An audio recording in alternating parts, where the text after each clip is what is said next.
Bienvenue dans ce nouvel épisode des Apéros Partage, le rendez-vous qui vous invite à plonger dans des conversations enrichissantes autour d'un verre. Je m'appelle Alexandra et je suis ravie de vous accueillir pour un nouveau moment convivial où les idées se mêlent et les horizons s'élargissent. Imaginez-vous confortablement installé dans un fauteuil, un verre à la main, prêt à embarquer pour un voyage intellectuel et émotionnel en compagnie d'Orlan et Eric, fondateurs de l'École de Soi, une association qui a pour but de partager les expériences et compréhensions de vie de chacun. Bonjour à tous, bonjour tous les trois. Bonjour Alexandra. Bonjour à tout le monde. Alors, dans un des derniers épisodes des Apéros Partage, on a celui sur le pardon, je crois, on a beaucoup parlé de paix. Oh, c'était il y a longtemps, ça. Ouais, Non au moins, fou. 7 mois. Du coup, j'avais envie vraiment de faire un épisode sur ça, sur la paix, la joie, le bonheur, un peu faire le tri entre tout ça, peut-être clarifier tout ça. Donc voilà. Donc, petite citation d'un empereur romain. C'était il y a longtemps, hein. Ah ouais Marc Oh. Aurèle qui a dit, qui vit en paix avec lui-même, vit en paix avec l'univers. Marc QFD. Aurèle, du coup, ce grand éveillé. Il a raison. Ok. Si on parle à son ego, et bien sûr, oui, c'est ça. Enfin, pour moi, c'est très OK. Alors du coup, pour vous, qu'est-ce que la paix intérieure? Non, c'est trop direct Non, peut-être. c'est bien. Non, Vas-y, mais c'est Eric. juste pour faire peut-être une différence entre la paix, le bonheur, Ouais. la joie, Espoir, l'espoir. Ingratitude. Voilà. gratitude. Essayer de faire un peu le tri dans tout ça, dans Mm. tous ces termes-là. Alors la paix, c'est être en paix. Voilà. Un PAIX. Un peerless. Entre la paix et le bonheur, allez. Ouais. Ok. Alors bon, tout le monde sait ce que c'est que être en paix. Tout le monde sait ce que c'est que Ben, je sais pas, hein. Franchement. Ouais. vivre le bonheur. Ah ouais. Alors, on va partir d'un concept, c'est je cherche la paix ou je cherche le bonheur. Quand je cherche le bonheur, je déclare à l'univers que je serai heureux quand je vis le bonheur. Mais la vie n'étant pas un long fleuve tranquille comme on nous l'a fait croire, en tout cas on nous a fait croire que c'était possible et que grâce à notre volonté, notre analyse, notre réflexion, on pouvait s'approcher un maximum de ce bonheur. Et la grande illusion qu'il était possible de le maintenir H24, c'est ce qui génère toutes les souffrances. Donc si je cherche le bonheur, à chaque fois que la vie me propose quelque chose de confrontant, je suis en PLS. Ça va être, très difficile, très confrontant et quand je cherche le bonheur, j'embarque avec moi l'idée que si je le vis pas, c'est que j'ai, raté quelque chose. C'est que j'ai mal fait quelque chose. C'est que j'aurais dû penser différemment, agir différemment. Et en face de ça, si on met la paix c'est rester, équanime, sans croire les histoires, sans déclencher toutes sortes d'émotions. C'est rester, serein, quelles que soient les circonstances. C'est-à-dire, aujourd'hui, c'est une bonne journée, je suis en paix avec ça. Demain, c'est une mauvaise journée, je suis en paix avec ça. C'est-à-dire que je ne rentre pas en guerre, contre la vie qui vit les expériences qu'elle a à vivre. Donc la paix, c'est être en paix, que ce soit confortable ou inconfortable. Agréable ou douloureux, que ça soit OK pour mon ego ou non, que l'histoire soit belle ou moins belle. Je reste en paix avec ça, dans le sens où je vais pas laisser mon mental raconter toutes sortes d'histoires que ça aurait pu être mieux que ça. Donc être en paix, c'est être d'accord, même aimer toutes les expériences sans exception. Même quand il y a une douleur, même quand il fait pas beau, même quand mes actes engendrent de la souffrance à l'extérieur, même quand je souffre, parce qu'il y a des pensées que j'ai pas remis en question. Je reste en paix dans le sens où j'ai la conviction profonde que de toute façon, tout le monde, tout l'univers, tout le monde, la vie entière a fait de son mieux avec les ressources qu'elle avait, avec la somme des égos, avec la somme des blessures, avec la somme des peurs de chaque personnage. Et donc je remets pas en question ce qui émerge dans mon expérience. Je le vis, ça c'est pas forcément confortable, mais je ne rentre pas en guerre avec ça. Et du coup, je garde un esprit, un corps physique, un corps émotionnel, un corps mental, sans tension. Et du coup, tout est beaucoup plus facile, simple à traverser. Aimer, tout? Bah, Mmh, c'est dans l'absolu, oui, c'est mais quelque chose de c'est le seul but de la vie, en fait. S'il y avait un but à l'expérience humaine, ça serait de remettre en question la totalité de nos croyances et de nos pensées pour être en paix avec tout. C'est ce qu'on appelle, l'éveil spirituel ou la réalisation de notre véritable nature, c'est-à-dire la paix, au-delà de toutes les croyances. Donc, la paix, c'est rester, en accord avec ce qui émerge, même quand c'est inconfortable. On en revient à la différence entre la peine et la souffrance. On l'a déjà dit, 1000 fois, je pense, dans les apéros-partages, mais il arrive ce qu'il arrive, c'est douloureux, ça représente 10 d'inconfort. Mais si j'ajoute l'histoire que ça aurait pu ne pas arriver, j'ajoute 90 de souffrance à cet inconfort. Et donc la paix, c'est se libérer de ces 90 de souffrance. La paix, c'est être libre de la souffrance, même dans l'inconfort, même dans la douleur. Voilà, c'est ma définition. Elle est très bien cette définition. Quand, la la la mienne, elle fonctionne, toujours, dans ma tête par schéma et du coup, la paix serait ce fameux, électrocardiogramme qui fait que notre battement de cœur, qui fait qu'il y a des hauts, qu'il y a des bas et la paix, c'est d'être d'accord quand, ça raconte que c'est très joyeux et être d'accord quand ça raconte que c'est très triste et du coup, c'est être d'accord avec ce mouvement de vie, avec cet électrocardiogramme qui fait que je suis en paix quand je suis en haut, quand je suis en bas. C'est 2 expériences différentes.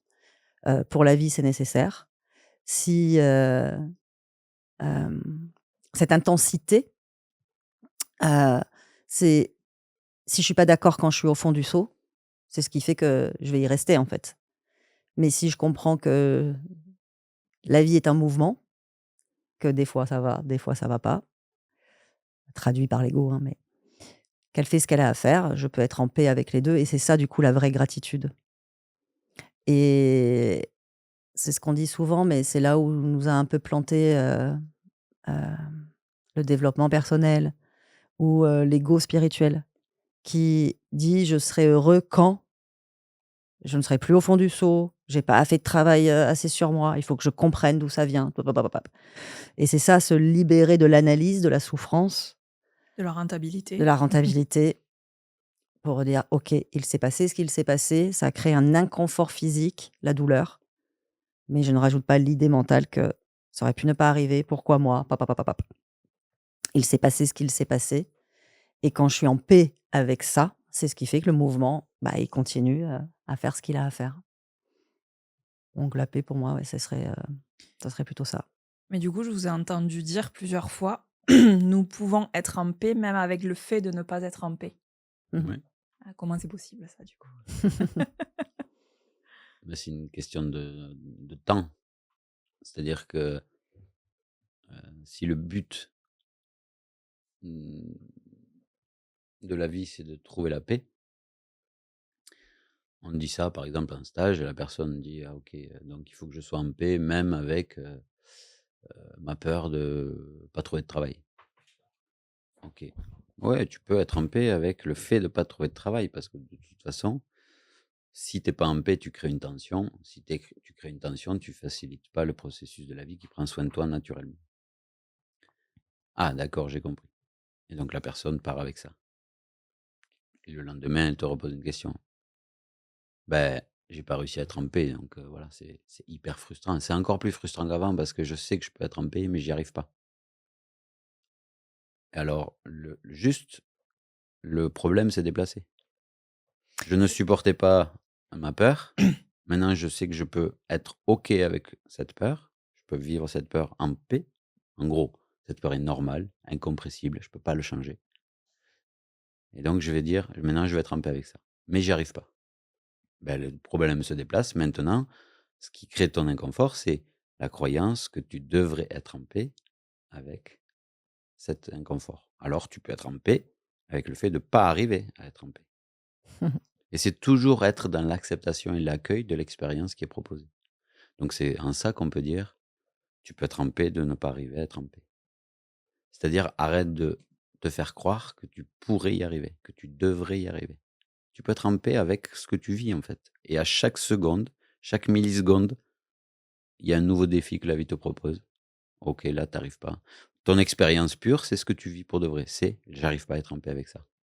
Est-ce que tu peux être en paix avec ton expérience? Qui est de pas arriver à être en paix. OK, je vais essayer. Ah, mais j'arrive pas à être en paix, d'être en paix, d'être en paix. Et à un moment donné, en fait, c'est un processus où il va y avoir une forme d'abandon au bout, parce qu'on voit, ça va être une preuve de la vie à elle-même que tu contrôles rien. Et quand on a vu ça, qu'on n'avait pas d'impact et de contrôle sur la vie, on ne peut être qu'en paix puisque on n'a plus de volonté à mettre en place mentalement pour que ça marche bien.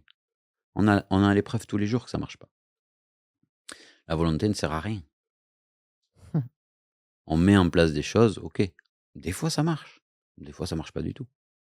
Et ça a rien à voir avec la quantité d'énergie mentale qu'on va mettre là-dedans. Il y a des fois, on fait rien parce qu'on se dit: «C'est hors de portée» et ça tombe parce qu'on a lâché prise. Il y a des fois, on organise tout et ça tombe à l'eau au dernier moment. Tout le monde a des expériences comme ça au quotidien. Donc la vie nous enseigne ça. On l'a sous le nez depuis toujours et il manque juste l'étape de: «Ah ouais, en fait, je suis en train de comprendre que je contrôle rien». Si tu vois que tu contrôles rien, tu es en paix, hein?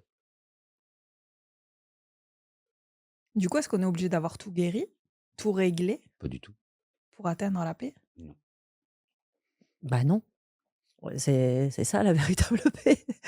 Non, parce que souvent on a la question: «Mais du coup, vous avez plus de dossier?» Bah, en fait si, mais vu qu'on est en paix parce que donc dans mon système, moi, c'est: «Tiens, il y a une part de moi, qui aujourd'hui, a peur. Je suis complètement désidentifiée. Elle a le droit d'avoir peur.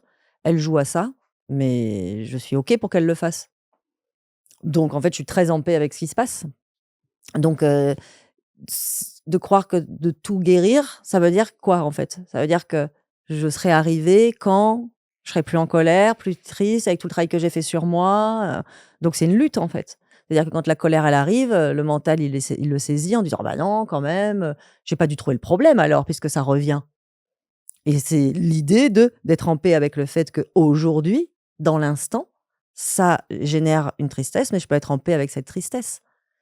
Avec cette part de moi, une part de moi, là, aujourd'hui, une charge émotionnelle arrive, elle est triste. Ça veut pas dire qu'elle a rien guéri, pas fait assez de travail sur elle. Enfin, tu vois? Tout ça, c'est mental, en fait, qui essaye de saisir ça pour espérer que ça n'arrive plus. Mais la véritable paix, c'est que quand tu es d'accord que tu n'as aucun contrôle et que ça arrive, à nouveau d'être triste, du coup, il y a pas de problème, en fait. Donc quand on est en paix, on continue quand même à ressentir des émotions, on est d'accord? Oui. Bah, oui. Et On est oui. aussi en colère, on est triste, on a de la joie, voilà. Bah, ouais. Mais c'est pas auto-nourri par la guerre qu'on fait à ça. Si tu es en colère, tu peux être en colère une seconde. C'est une énergie qui te traverse, une sensation dans le corps. Mais si tu dis: «Je devrais pas être en colère», c'est cette tension qui nourrit la colère elle-même et du coup ta colère peut durer 50 ans. Mais le fait d'être OK pour être traversé par la colère une seconde, elle a pas de raison de rester. Elle fait ce qu'elle a à faire, elle te traverse. C'est une information pure. OK, et la colère. Alors peut-être qu'elle reste une seconde, peut-être qu'elle reste 10 minutes, peu importe. En tout cas pas 50 ans. Et ce qui fait que les choses peuvent durer 50 ans, c'est notre refus de leur existence. C'est le non-amour. Ce contre quoi on lutte, on le On le renforce. renforce. C'est l'opposé de la paix. Au début, tu parlais d'espoir, tu as rajouté le mot espoir. Mm. Du coup, qu'est-ce que c'est l'espoir? Est-ce qu'il rajoute pas une tension? Enfin, je sais pas, moi, dans mon idée, et c'est peut-être, je me plante complètement. Est-ce que l'espoir, du coup, met pas des tensions? À ton avis? J'espère que demain, il fera beau. Ouais. En fait, l'espoir, c'est une forme de prière, tu vois? J'espère que. En gros, je demande à l'univers, à Dieu, à ce que tu veux, je demande que ça se passe bien. Donc c'est de la volonté. C'est une prière par l'ego, qui veut quelque chose pour lui, pas pour l'unité, pas pour l'ensemble des humains, pas pour l'ensemble de la vie, du vivant. Il veut quelque chose pour son petit cul, OK? Donc il y a une volonté là-dedans qui va qui va embarquer l'idée que moi je sais mieux que la vie et donc ça t'éloigne de la confiance. Donc ça ne peut venir que de la peur. Donc ça peut engendrer que de la merde. Et donc l'espoir, ah ben j'espère que tu vas bien, tu vois? Non, tu vas comme tu vas parce que j'espère que tu vas bien. Si l'autre il va pas bien, il va te dire, bah, désolé de te décevoir. Mmh. Je vais pas bien, tu vois? Il y a pas d'accueil du tout. C'est comment tu te sens, comment tu vis ce que tu vis. Mal, OK, est-ce que je peux faire quelque chose pour toi? Des Plutôt fois, le que «j'espère que j'espère. tu vas bien», c'est parce qu'on n'attend pas de réponse derrière, qu'on Oui, en non, mais veut pas. après, ça c'est clair, il y a des formules automatiques comme, «Bonjour, tu vas bien?» Si tu vas pas, en fait, je veux pas savoir. Ouais. J'ai Oui, d'autres trucs à gérer là. c'est ça. Ou alors, Ouais, si ça va pas, je viens et je me c'est nourris ça. de. Mmh. Et donc oui, l'espoir, c'est déclarer à la vie qu'on n'est pas d'accord avec l'inverse de l'espoir.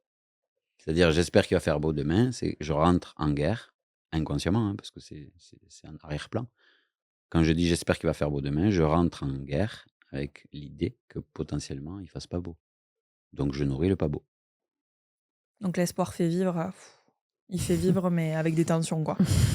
Non, mais l'espoir fait survivre, Mmh. tu vois? Ouais, Quand l'espoir fait survivre. Parce que t'as pas les ressources pour Mmh. prendre ce recul, alors, tu sais, il y a certains moments tellement difficiles dans la vie que se projeter dans le futur, tu vois, tu te projettes dans 6 mois et tu sais que ça sera fini toute cette histoire. Ça fait du bien, c'est de la survie, mais c'est une étape.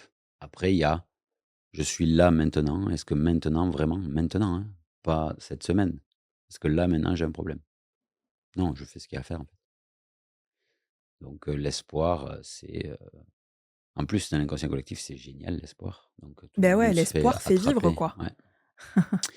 Mais bon, voilà, ça a une comme toute chose, ça a une part de positif et de négatif, hein, Mmh. mais vu qu'on a tendance à le prendre que positif, bah, on C'est bien de le c'est contrebalancer. bien de le Ouais. contrebalancer. Bah, si on regarde, tu vois le mot espoir là, si on le regarde bien, tu vois bien que c'est un ego qui projette dans le futur. Mais on n'a aucun contrôle sur le futur. Donc, j'utilise mon passé en espérant que ça se reproduise pas, en espérant, que ce que j'ai semé fonctionne, donc pour demain. Mais du coup, tu es tout sauf dans l'instant présent. Ça me donnait, un peu l'exemple avec, tu as un petit copain et tu as trop, bien sûr que tu as espoir qu'il dise «oui», tu vois? Tu veux sortir avec, là, tu as 12 ans et tu espères qu'il va dire «oui». Mais on n'oublie jamais qu'il peut dire «non». Alors, c'est mignon aussi d'espérer, parce qu'évidemment que l'élan, c'est pourvu que ça marche, tu vois? En sachant, ou pas, que tu n'as aucun pouvoir, que ça marche ou ça ne fonctionne pas. Mais c'est mignon d'avoir de l'espoir, tu vois? C'est Donc, j'en viens à ça, j'y pense parce que j'ai vu des vidéos tout à l'heure, sur un réseau social très connu, sur, la manifestation. Mmh. C'est quoi? C'est de l'espoir aussi, ça? Oui. C'est je manifeste, je demande que, il m'arrive ça. Mmh. Ce qu'il y a, c'est que ouais, Enfin, après, je à m'y connais pas en manifestation, hein, mais, mais à chaque fois que tu, déclenches, tu vois, le secret, le machin, le manifester, sa réalité, bah, c'est oui, c'est une forme d'espoir et c'est toujours une projection d'un ego au à un moment qui se dit: «Moi, ce que je veux, c'est ça, même dans 6 mois». Tu sais rien, en fait, et l'espoir, il détruit complètement la confiance. Parce que la seule chose qu'on a à faire au final, c'est s'abandonner à faire confiance à plus grand, dans la vie qui fait ce qu'elle a à faire. Pas parce qu'on est des niais et qu'on se dit, «Voilà, c'est bien, au moins j'ai rien à faire». Parce qu'en fait, soit on fait confiance à la vie, soit on fait pas confiance à la vie. Si on lui fait pas confiance, on déclare à l'univers qu'on lui fait pas confiance. Donc on va matérialiser une vie qui n'est pas digne de confiance, donc qui va nous mettre des bâtons dans les roues, entre guillemets. Donc soit on fait confiance, soit on fait pas confiance. C'est la même histoire de la prière. Pourquoi, tu pries, 1000 fois et ça marche pas? Parce que tu demandes quelque chose de précis, avec un ego qui croit savoir mieux que la vie. Ou alors, la vraie prière, c'est s'en remettre à plus grand. La fausse prière, c'est demander que mon entreprise marche bien. Je prie pour que ça marche, je prie pour que ça marche. Alors que je prie ou que j'espère, c'est la même chose. Mais prier, c'est demander à l'univers de se mettre à notre service. Non, il se met au service de lui-même. Il fera tout ce qu'il est illimité en potentiel. Mais si je demande un truc qui n'est bon que pour moi, ça ne peut pas arriver. Si je demande un truc qui est bon pour l'entièreté, et donc pour moi, là, il répondra. Et donc, Et pas ça en revient à forcément la sous la confiance. forme Et pas forcément sous qu'on la a forme. envie, du Voilà. coup. C'est Bah ça. oui, tu rêves, de ce métier et je veux absolument, être thérapeute, et tout, mettre là-dedans. Peut-être que pour la vie, ce qui est nécessaire, c'est, que tu ailles vendre du pain. Ouais, moi, ça me faisait penser aux relations. Et même pour toi. Eh oui, Je veux le meilleur pour, la relation, mais en fait, peut-être le meilleur pour la relation, c'est qu'elle s'arrête. exactement. Oui. La forme, on la connaît pas, Voilà. mais tu peux être en paix avec les 2. Mmh. Parce que la vie, si ça a fait ça, c'est que j'ai appris quelque chose sur moi pour, me libérer pour plus d'amour envers moi-même, donc pour plus d'amour dans une vision globale, pas pour l'ego. Intéressant. C'est toujours à la racine de tout espoir, il y a une croyance. La croyance que je serai plus heureux ou Heureux. en paix quand ça va se passer. Quand j'aurai ça, quand il fera ça, quand j'aurai. Mais c'est souvent dans le l'avoir, hein. Mmh. Donc, quand j'aurai telle personne, quand j'aurai tel objet, quand j'aurai tel statut. Mais c'est une croyance de croire que je serai heureux quand. Parce que j'en sais rien, je l'ai jamais vécu. Alors on va me dire: «Bah si, j'ai déjà eu ce métier et je sais que je l'aime bien». Bah oui, mais pas sous la forme dans laquelle il va arriver. Oui et puis S'il peut-être il y a faut, 10 ans et puis peut-être qu'aujourd'hui, et ouais, la personne a changé, le métier a changé, tout a changé. Tu peux avoir le même métier dans la même boîte et il suffit qu'il y ait un con au milieu de tout ça et ça va être l'enfer. Un «con» entre guillemets, hein. bien sûr. Donc on peut pas savoir ce qui est bon pour nous. On peut suivre nos élans. Après les sports, on peut jouer avec dans le sens où, «Ah ouais, j'espère qu'il fait beau». Mais c'est un jeu. Au fond de moi, il fait beau, il fait pas beau, de toute façon, il va se passer le meilleur pour tout le monde. Parce que la vie, elle prend pas soin de notre petit cul, notre petit ego à chacun. Elle maintient l'ensemble en harmonie. Donc demander quelque chose pour soi, c'est complètement égocentré et c'est sans comprendre les tenants, les aboutissants, la complexité inouïe de l'harmonie qui, à chaque fois que moi je bouge, tout bouge. J'ai une influence sur tout mon environnement, qu'il soit, humain, animal, végétal, tout le vivant autour de moi est impacté par, la moindre de mes pensées. Donc si j'attire quelque chose avec mon ego, je veux ça, en mode «caprice» entre guillemets, aucune raison que ça se manifeste, sauf si on a de la chance, pour le coup, c'est bien pour tout le monde. Mais en gros, c'est espérer le meilleur pour tous, point. Ouais, s'il y avait qu'une seule, intention, une seule prière, ce serait ça, quoi. Ouais. Au service de la vie. C'est en ça où on est tous thérapeutes. Est-ce qu'une fois qu'on a trouvé la paix, est-ce qu'on peut la perdre? Est-ce qu'on peut replonger? Oui, temporairement peut-être ou pas, mais tu peux. Tu peux te faire attraper, de nouveau par des histoires de ton mental parce que ça active une vieille, blessure à toi, à ta famille, à l'inconscient collectif, on ne sait pas. Mais oui, tu peux. Mais tu peux sortir de taper 10 secondes, 10 minutes, 3 ans. Mais derrière, tu sais que c'est ton mental qui t'a attrapé, qui te raconte une histoire qui, pour l'instant, ne trouve pas de chemin pour être remise en question, ouais, tu peux sortir de la paix. Mais plus tu es établi, assis dans l'évidence que on n'a pas de contrôle, que la volonté est inutile, qu'il se passe ce qu'il se passe, que tu le veuilles ou non, plus tu es assis là-dedans, bah, plus les moments où tu perds la paix sont courts. Et là, voilà, tu peux perdre la paix, demi-journée parce que Mmh. tu es agacé par quelque chose, puis tu reviens à toi avec tes ressources, puis tu fais: «Non mais en fait, je sais pas encore pourquoi ça se vit ça comme ça, mais c'est forcément idéal pour l'unité. Mais ça me dépasse forcément, parce que j'ai pas les ressources». Et puis, plus tu t'assieds là-dedans, après ça va faire 1 heure, puis 10 minutes, puis 3 minutes, puis 1 minute, puis après tu peux t'asseoir dans la paix en permanence. Ça veut pas dire qu'il y aura pas d'inconfort, hein. Je serai en Ouais, paix c'est important ça de avec l'inconfort. Je serai en paix avec les pensées la stressantes. paix, c'est pas être toujours là-haut, quoi. Non, Non. non.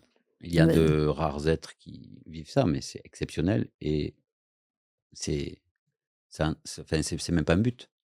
Parce qu'eux, ils ont un truc particulier d'être, en paix permanente dans leur grotte, voilà, ils rayonnent cette paix, pour leur environnement. Maintenant, s'ils vont dans le monde, tu vois? Il y aura forcément des couacs.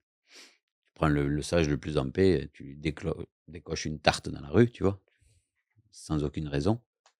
Peut-être qu'il y a des dossiers de l'inconscient collectif qui vont émerger et qui va créer une tension, mais elle va passer. Il va Mmh. pas s'accrocher à ça. Mais ça sera inconfortable le temps de l'expérience. Est-ce que vous avez des petits tips pour arriver à cet état? Des peut-être des choses à mettre en place, enfin, bah, moi, je dis toujours la même chose, c'est, le ça, se désidentifier? ouais, qui permet la désidentification, c'est, «Tiens, aujourd'hui, c'est en colère. C'est pas moi, c'est une part de moi. C'est l'électrocardiogramme. Tiens, aujourd'hui» et moi, je suis l'observateur de cet électrocardiogramme, quoi.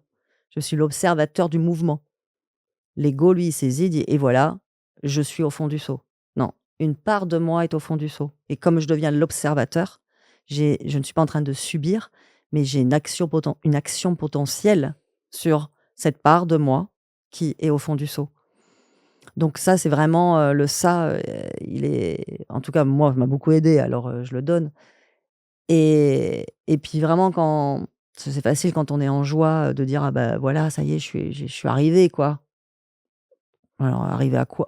On sait pas. Mais bon et j'ai toujours cette image aussi, l'océan avec des vagues.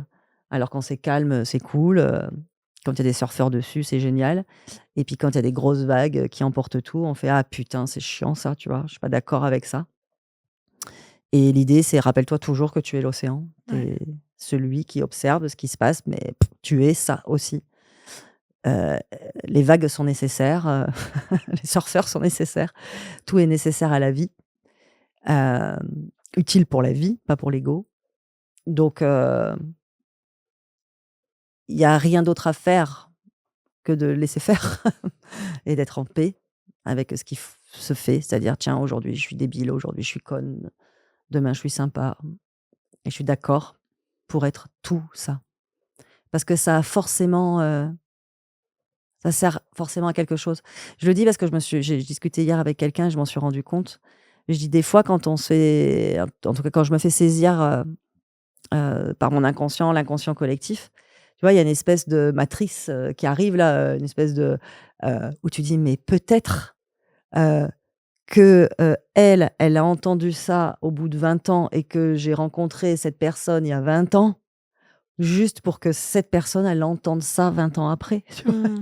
Oui et d'un coup, tu vois que ça a été saisi par un truc immense, en fait et l'effet papillon, tu vois? Quand il dit, bah, il suffit que tu fasses ça a une action, c'est pas rien ce que tu fais parce que ça a une action sur toute la vie.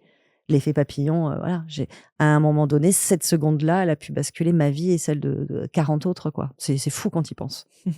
Rien n'est pour rien. Tout est utile, quoi. Est-ce que vous êtes en paix, vous? Ça va. Ça a Là, l'air. maintenant? Là, ça a Ah l'air. bah là, oui. Doc aussi a l'air très en paix. Mmh.